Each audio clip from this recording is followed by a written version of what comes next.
In tonight's show, we get to find out all about passports versus birth certificates. This is an age-old topic, so we have brought in an expert to tell us the pros and cons of each. And what would you do if you get stuck outside the USA without your birth certificate? A new segment airs tonight from the lovely Jess from the US Carnival Triumph Cruise Director. Chali is back to help you pack properly for your cruise vacation. All this and more because this is Cruise Week TV Live.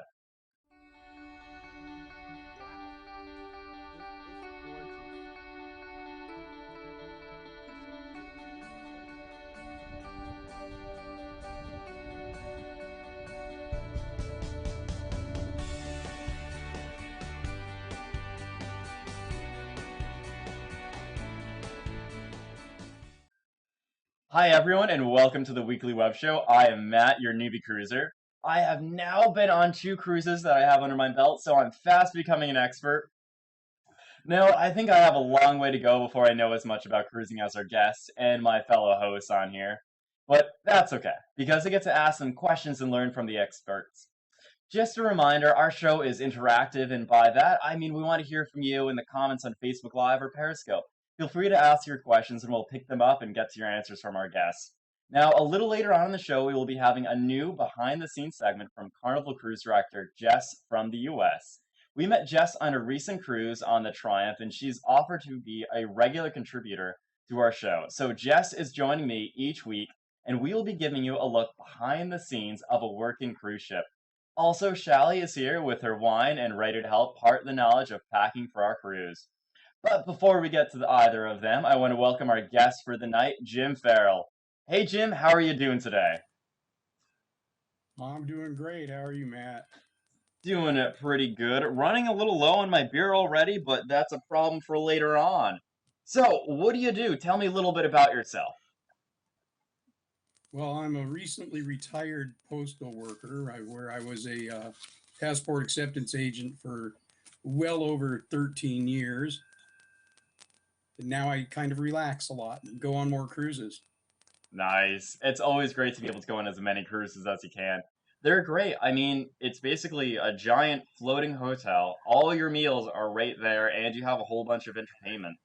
I mean, the only difficulty is getting there, and then hopefully getting off is usually a pretty difficult part for me too. But you are a pretty big expert on passports, so we have a lot of different people having a whole bunch of challenges who are nervous about getting a passport because they have so many different steps. But before we get into the steps, can you explain the difference of having just a birth certificate versus using a passport? Well, having going on board a cruise with a certificate passport card, we're having to miss the ship or have an emergency or an emergency home, you can't fly home. You have to have Hmm. that book. You want to be able to get home easily.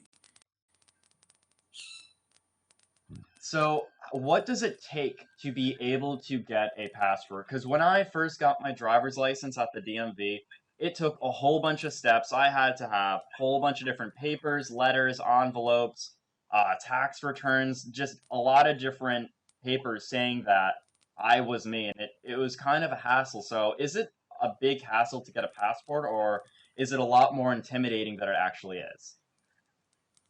It it seems a lot more intimidating than it is. There's basically four things that you need passport.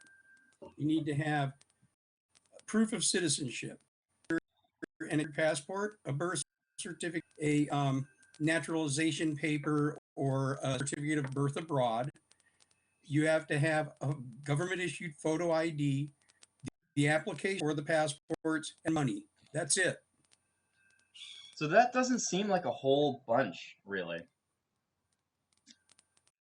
No, it's just one document, one ID, one application, and some and a cash money order, that Mhm. kind of thing. So, how long does it normally take to get your passport? Because I think when I got mine, I might have had to wait 6 months, but I got mine when I was like 15 years old, so it was quite a while ago, so my memory isn't really that great. At that age, it probably was still running the 4 to 6 months that it was then. They have since added over 1,000 processing agents, and so now it runs 4 to 6 weeks for routine processing in 3 weeks for extradited. Okay. So we have Mary McMorris asks, what's the difference between a full passport book and a passport card, and can I use it instead of a passport book? Well, you can use it for boarding the ships for land or sea travel to Canada, Mexico, or the Caribbean. Can't fly internationally without the passport book. Hmm. How much does a passport usually cost? And this is asked by Ken Jordan on Facebook. Okay, for an adult, the passport book is $110. There's a $25 processing fee the first time you apply. Passport card, $30. So Hmm. basically, if you're looking at a full passport book adult, $105. It lasts 10 years, so basically $13 a year. That's definitely worth it because you can use that to go to a whole bunch of other places in the country, and it's always nice just to have a second form of ID as well. Theodore Kistler asks, how long does it usually take to renew a passport? Renewals can be done by mail if you're renewing an adult, and they take the same 4 to 6 weeks. They usually run a little quicker because they've already done your background check the first time you applied. Okay. Let's see. Rita, so we have a whole bunch of questions coming in for passports. So this is great, guys. If you have any questions again for Jim about passport or visas or any different thing, make sure you put it in the comments below and we'll definitely get to it later on the show. Rita asks, who has to sign to get a passport for a 10-year-old? Well, typically both parents would have to sign or guardians if they are not the if they are parents, if they're legal guardians, they would need the ones that sign. It takes both parents to sign to get a passport for any child under 16. Mm-hmm. Okay. Nice. If the other parent's not available to be there to sign, they can Mm-hmm. do a consent form sign. If the person cannot, if the the parent that has the child cannot get a hold of the other parent, or the other parent, is locked up or something, or they Mm-hmm. can't be there to sign, and they can't do the notarized statement of consent. There is a special form called a statement of exigent circumstances that they can fill out, and then it's still up to the State Department whether they will accept that and allow you to get a passport for a child. Okay. So when I had my passport, both my parents, I believe, were there. Is there a way to do a passport online? I've heard a couple different of my friends saying they've done a process online. Can you go through the different steps of that or explain if it's actually valid or not? You cannot get a passport online. Okay. You have to apply in person at some point. There are expediting services that you can get most done online, but you still have to take that in export acceptance and do the whole Hmm. process in person. Okay. Are there any ways to expedite a passport if you need one a lot easier, or if there's a medical emergency or something where you have to leave the state to go somewhere? Yes, there is. There's a couple of different things that can be. You can do regular expedited service at office that accepts passport applications. You Hmm. pay an extra $60 and back to you in 2 to 3 weeks. Or you can go to a passport processing facility. They have them in major cities. There's one here in Arizona, in Tucson. There's one in Atlanta, New Orleans, Dallas, Chicago, New York. There's like 26 of them, and you Hmm. can make an appointment if you have to travel within 2 weeks. You can make an appointment and go get it processed there. You get it back in 24 to 48 hours. Oh wow. That's pretty fast. That's a lot There are faster than when I remember it.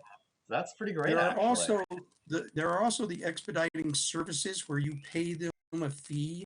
They do Hmm. something called a hand carry, and you still have Okay. to go in and get the paperwork done at the office. Then you FedEx it to that service. You pay Hmm. them a pretty hefty fee for doing it, but they can have it back to you in 72 hours also.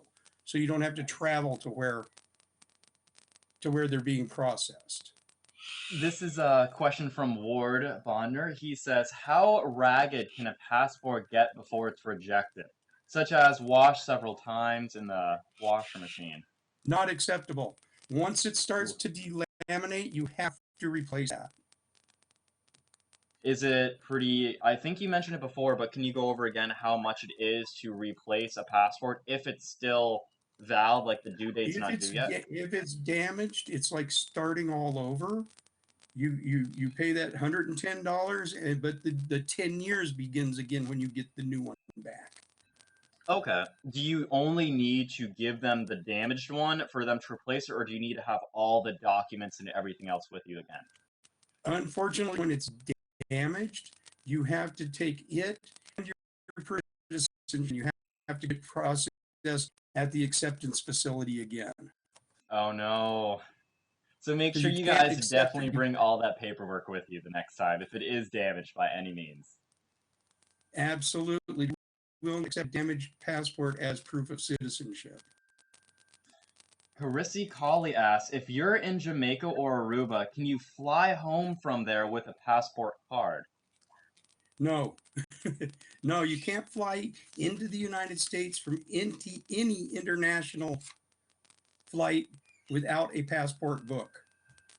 So what do I do if the ship leaves without me and I don't have a passport? You, you get a hold of the nearest consular office, nearest consulate, and or U.S. embassy. There's a big difference between the two. Embassies can actually issue passports, emergency Mhm. passports that are good for a 30-day period. But yeah, there's an embassy. Not always so easy.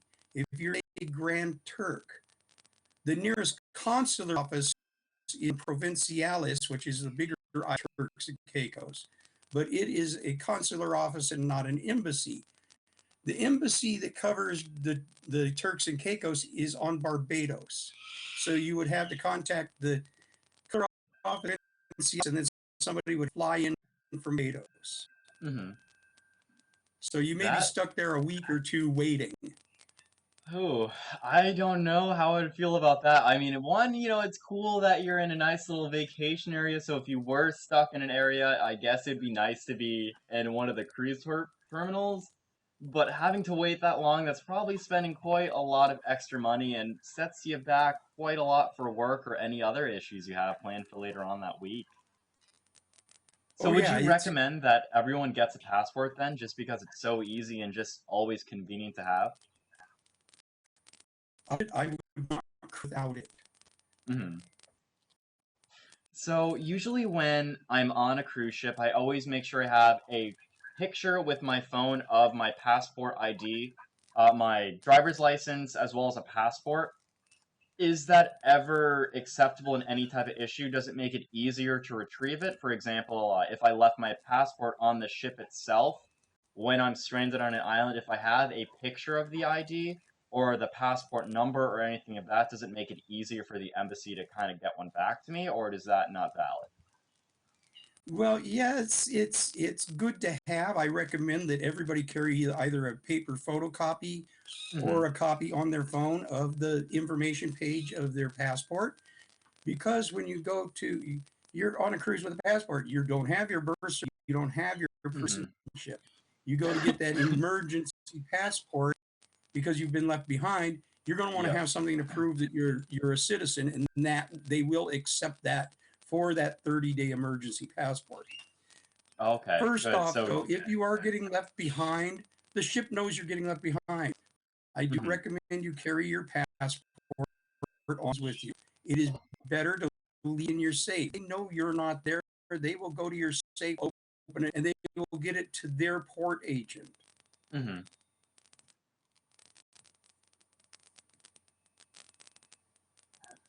Nice. So it's always really good to have a picture of your ID then, just in case for different emergencies or anything like that. That's why, for my tips and trick, I try to be able to have a whole bunch of people take pictures of one, their passport, their driver's license, just in case anything ever were to happen with that, as well as their luggage too, because if you ever lose your luggage, it's always good to have a picture of it as some type of just idea. It's a lot easier to communicate a picture versus kind of verbally giving descriptions of it. So, moving on to some more questions, we have Tanisha Leonard asking, I wear my hair in braids. What are some of the rules about hairstyles, if any? Only thing you cannot do is obscure your face and eyes. Okay. So, does that Also, include, let's say, there are rules that came out late this last year that passport photos are now to be taken without glasses. You're allowed to wear your glasses when you have that photo taken. okay, that's an interesting new type of rule. Is there any reason for this new rule exactly? They were having a lot of problems with reflection, obscuring the pupils Mm-hmm. and irises of the eye. Ah, gotcha. Okay, that's kind of understandable.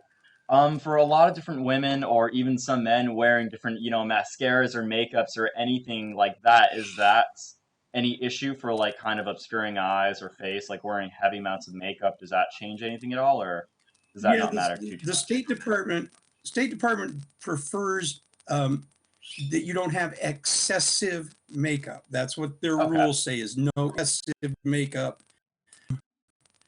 Yeah, gotcha. you're always told you can't smile in passport photos.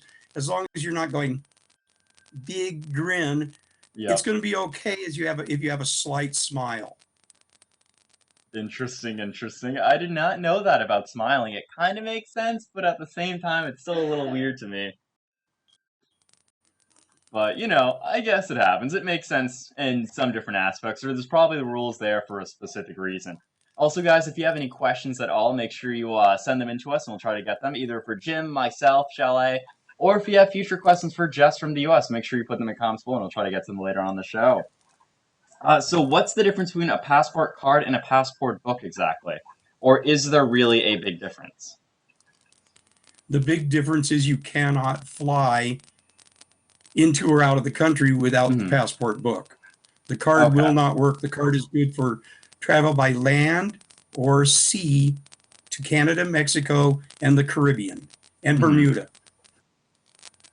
And that's So it. That's I the only places you can go. So going to Cuba right now, since we are able to travel to Cuba, can you just use your passport to get there, or do you need a visa? And Cuba does require a visa right now with like Carnival is doing the cruises to Cuba. Hmm. They are handling the acquisition of the visas for you. So that So makes it a little what easier. is a visa exactly? A It's not like visa a is credit card or permission. MasterCard, right? No, it's permission from the other country for you to enter their country. How long do they normally last for exactly? It depends on the country and the type of visa. Some are tourist visas. Some countries don't require tourist visas. If you're going to be in their country less than 6 months or less than Hmm. 90 days or less than 60 days, they have different rules. So there's probably in the US, there's probably like 30 different types of visas. Okay. So it gets that visas get very complicated. Hmm. And Cuba is not the only Caribbean island that requires passports now. Hmm. A lot of the French countries, after the Charlie Hebdo terror attacks in Paris, Hmm. they France changed their rules, and islands such as Martinique and Saint Martin, French side, they require passports, but not cruise ships. If you were flying into Interesting. them, they will require. Where do you get a visa exactly? I went to Australia and New Zealand before, and I remember there's like a stamp in my passport that says, travel visa with the date on it. But I don't remember if I got them the US or if I got them when I landed on the flight. And how expensive are they, or are they included in prices? Visas vary country to country, but you always apply for your visas from their embassies here in the United States. Hmm. Some Okay. of them are very easy to get. Some very long time. To get a Chinese visa typically takes 3 to 6 months. Ooh. So definitely plan ahead then, right? Oh, absolutely. Traveling doesn't have much with cruising, but if there are some that stop at Chinese territories in the Eastern Pacific cruises that will stop in China. Anytime you stop in China, even if you are on a connecting flight and you Mm-hmm. just land in China and you don't get off the plane or anything, you still have to have a visa. Okay. So So even if that's it's always interesting. choice the embassy of the countries you're going to be going to as to whether you need one or not. Hmm. Do visas actually cost any money or are they free? I Oh don't think I no, heard you say that. they cost money. They Oh. vary anywhere from $30 to $200. So And if you're going it's on, let's say, a multi-country European little outlet there, you might need a couple of them. well, if you're going to the European Union, Mm-hmm. it's they have some very different things. That once you land in a European Union country, you get your passport stamped once, good for everywhere in the European Union. Oh, wow. Not too bad then. Not So too bad. Ooh, we uh, have it's a couple of good questions coming in. This one is from, let's see, where is it? Angie Lewis Abbott. We were just at the passport office and they wouldn't allow my son to show an emblem on his shirt. So, what are the rules and regulations for clothing and different products that you can and can't wear then? you'll have to look on travel.state.gov. Is the State Department's passport information website, and you cannot wear any emblems. You can wear uniforms of kind. So if it's like your soccer uniform, you can't wear it. Mm-hmm. And military. Interesting. So there's definitely a lot of different rules and regulations, and it sounds even more strict than, a high school with its clothing regulations kind of going on there. Are those rules, do you think, there for a reason, or do you think it just makes things a little bit more difficult and complicated for a lot more people? Well, no, it's there for a reason. It's there for well, there's reasons why they don't really even you're on a passport. They don't Hmm. want to identify you as, say, a police officer, a member of the military, or anything like that. And so, Ah, not gotcha. every country will know what every little uniform or emblem is. So they just blanketly Hmm. say, Okay, that makes a little bit more sense now. Let's see, we got some more questions coming in. This is, let's see, why do I have to wait 6 months or why do I have to have 6 months or more remaining on my passport if I'm only going on a cruise or vacation for about a week? technically, you don't. The 6 month rule really applies to the countries you're visiting.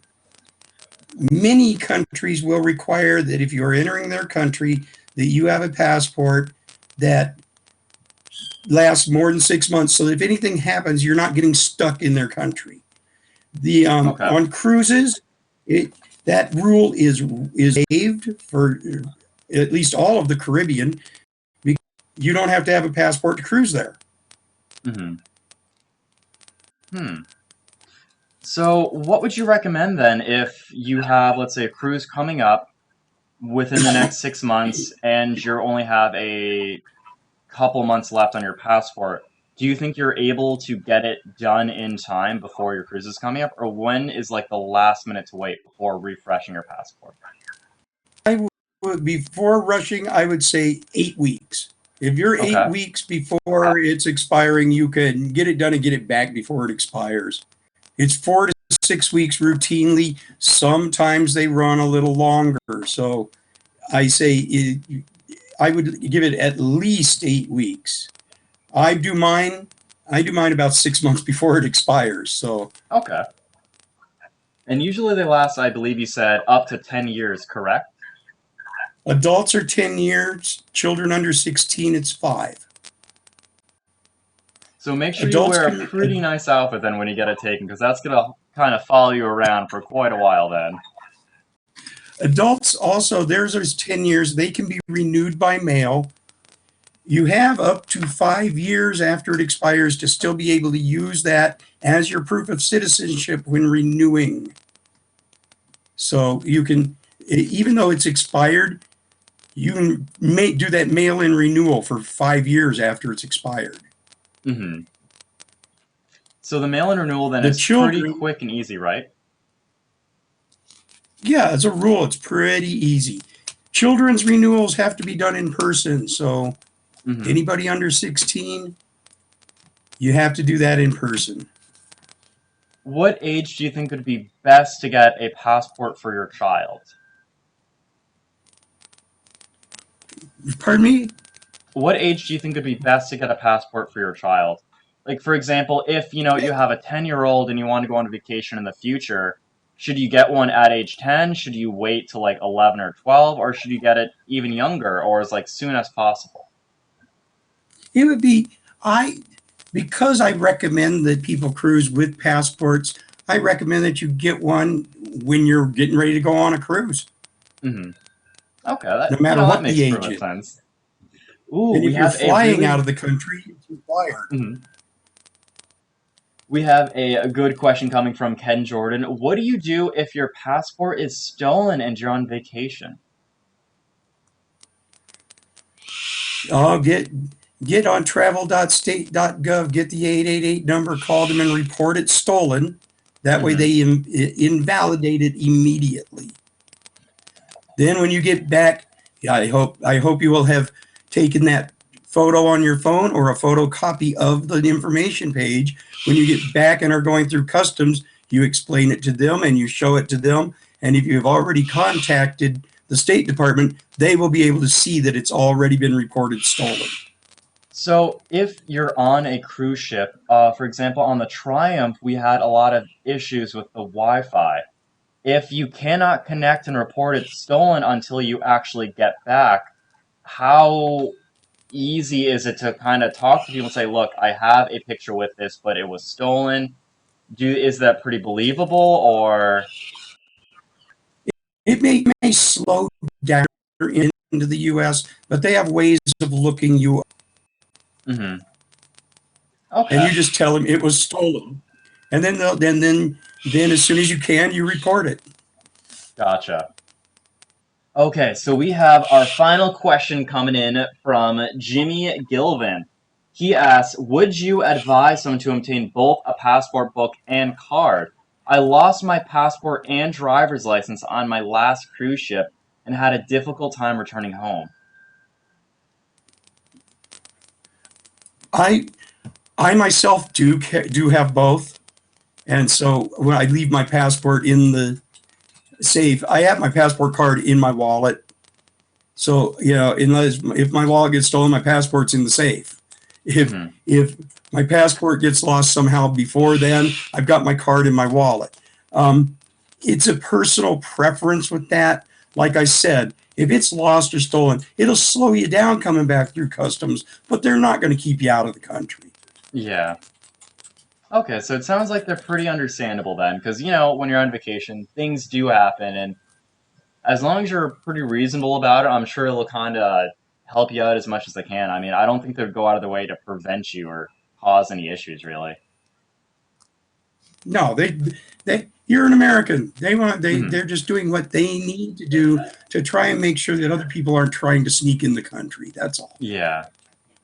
Well, thank you so much, Jim, for all of your advice and all of your support on going through different processes about that. Where can we find more information about what you do exactly? Well, you can always go to travel.state.gov. That is the State Department's official website. Hmm. You can contact me through Carnival Cruisers Past, Present, Future. I have a file in the doc that's called Passports FAQs, or you can visit my new Facebook page, which is Cruisers Passport Navigational Guide.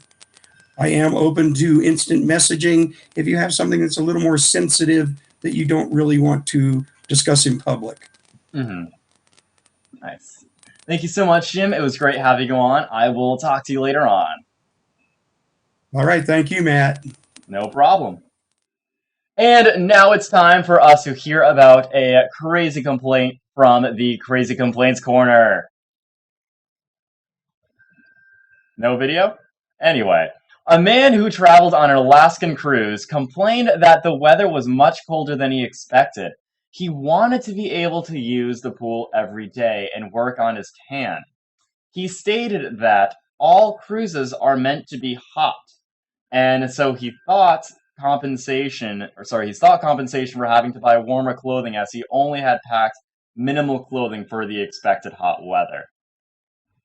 It's Alaska. I mean, if you go in the summer, it's a little bit warm, but if you're going in the winter or any really time, you're still going to want to bundle up, and it's most likely not going to be pool weather or tan weather every single time. If you guys work with guests for cruise lines and have a crazy complaint story, please email it to me at complaintstories@cruiseweek.tv. And also tell us how you resolved it. We want to hear from you guys. Remember that we have loads of great videos from our trips, plus tech and money-saving tips on our website at cruiseweek.tv. And if you like our trips and the show, then you can support us by going to our cruiseweek.tv/support. And for as little as $1 a month, you can support our show. And if you want to donate more, we have some great gifts as a thank you for your support. Plus a great cruiseweek.tv Inner Circle t-shirt that is only available to Inner Circle members. We want to thank everyone for their support and for watching our show. So, Jess has been a cruise director for a few years on Carnival, and before that, she worked on Royal Caribbean with the entertainment staff there. So she certainly knows a thing or two about the way ships run. This week, she is taking us into her cabin to show you the life behind the crew, only doors on a cruise ship.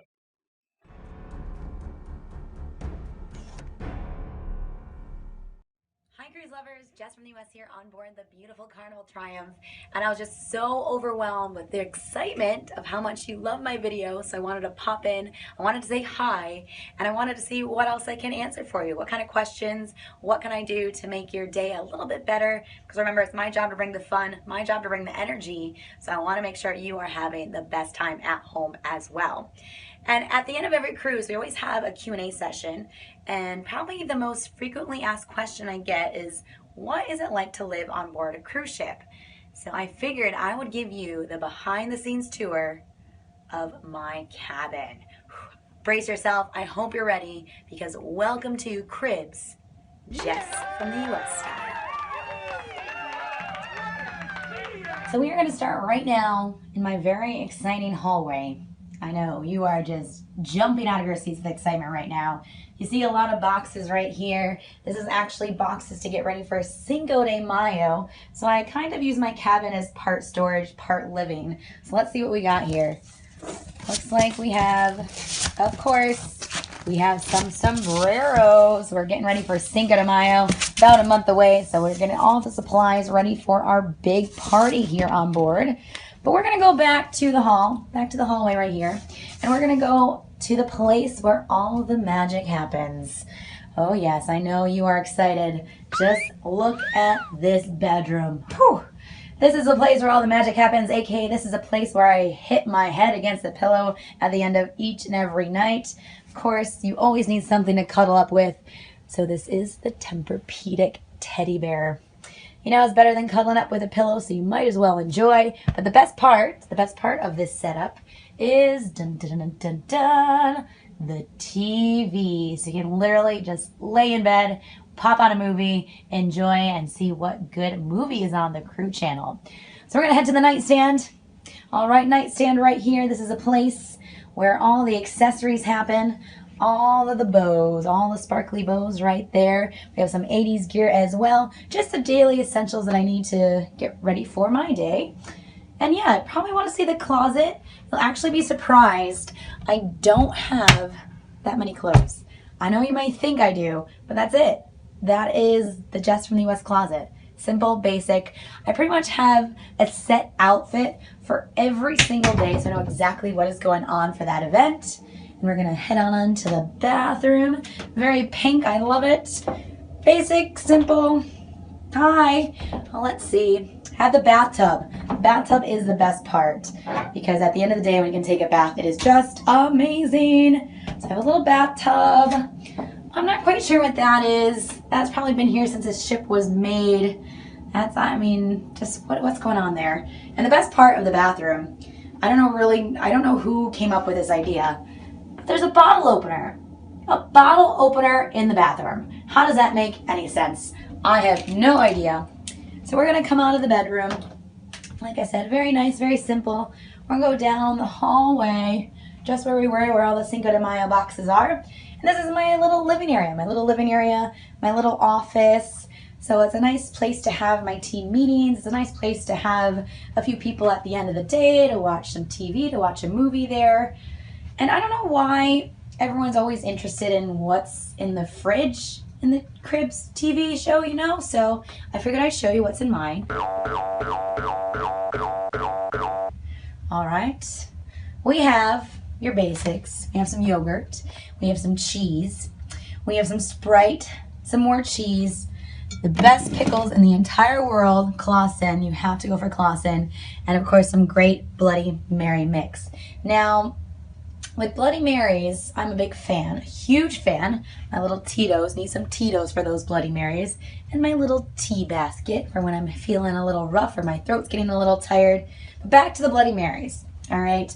Because I get asked a lot, why do you drink Bloody Marys after 1? And you know what, it's just crazy because there's nothing wrong with drinking a Bloody Mary after 1 o'clock. Simple as that. So, Bloody Mary is my go-to drink any time of the day, and it's great for a little happy hour, a little sail away sometimes. So that's my drink, my casual drink, and that's what's in my fridge. I know, very exciting here. And I have a lot of storage, as you can see, so much storage. I don't really use a lot of it for any of my stuff. A lot of it's work-related, so I have a lot of Groove for St. Jude t-shirts. We do our big Groove for St. Jude event. Yeah, so as you can see, not a lot of my stuff, mostly just work stuff for storage. But I did want to show you something really cool in this cupboard. Look at that. We are set for Easter. Oh yeah. Doing a little Easter egg hunt for the team. So I have a little basket set and ready. And I'm really excited. So Easter's coming up next cruise. And that's about it. So I hope you enjoyed my cabin. It keeps me going here, and it's a nice little escape when I have the time off. So thanks for checking in with me. Once again, I'm Jess from the US, and let me know what I can do for you. I hopefully will be popping in here and there for the show. So let me know if there's something I can do or something I can show you. Like I said, it's my job to bring the fun, my job to bring the energy. So I'd love to make sure you are having a great time at home as well, because like I said, everyone needs a little bit of energy. Everybody needs a little fun. So whether you're on a ship, whether you're at home, hopefully I can help you out in that department. But have a great day, everyone. It's been a pleasure having you inside my cabin. And I'm Jess from the US. Bye. Thanks, Jess, for that. We will see Jess again in 2 weeks with another great segment for us.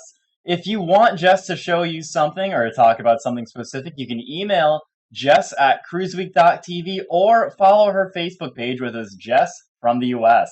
This week's Show Us Your Face picture comes from Lori Camp.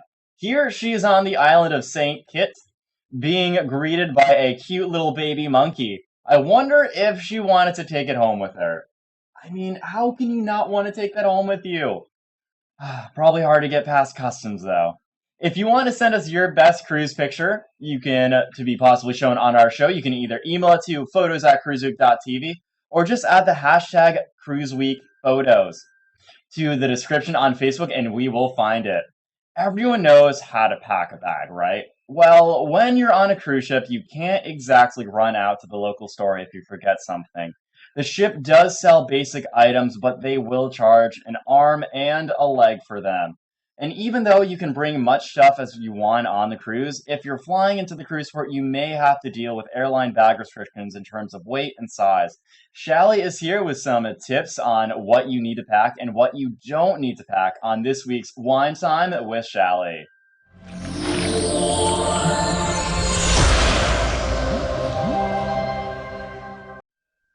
Chali, it's good to see you. I'm glad your video is working. I don't know if you're still or your picture's frozen. There's movement. Her picture is good. How are we doing? Can you hear me now? I can hear you and I can see you. We have visual confirmation. I got to tell you, madam, flying blind is not phone camera going and the video's frozen. I've got the video going on my Facebook, which is about 10 seconds behind what you're saying. So Good, good, good. We got it. We got it. Don't worry. We still plan for this type of stuff. Anyway, so you're talking about what we're going to be packing today. So what exactly, let's go through the list. Well, actually, no, we don't make lists around here. We make notes. Very true. I want to say, on the spring break cruise, y'all did, and the videos were great. I mean, y'all had a good time. We went twice on the Triumph for the Diva cruises, and you guys looked like you had a blast. Oh yeah, we had such a great time. The videos were great. I really enjoyed watching it. Like I was right there with you. I mean, we tried our best. You know, we had some spotty Wi-Fi connections, but...